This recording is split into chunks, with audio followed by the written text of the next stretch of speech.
Welcome. So I'm going to be showing you how to import a FLATFILE database into Microsoft Access and normalize the data so that we can remove the redundant data and start to develop a relational database structure. So to get started, I'm going to go to External Data, click on New Data Source, from File, Excel, because the document that we're using is an Excel document.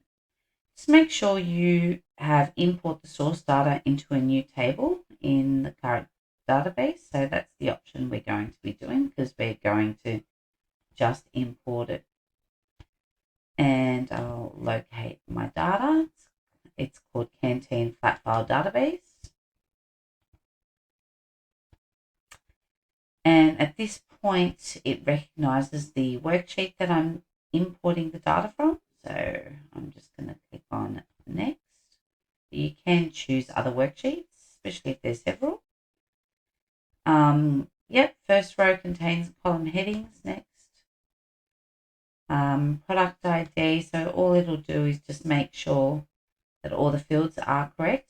Now, at this point, because we already have a field called product ID, we don't need to let Access add a primary key. I'm going to choose my own key, which is an option.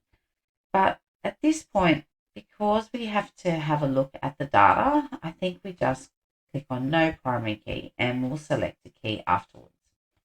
Click Next, and we're just going to import that in.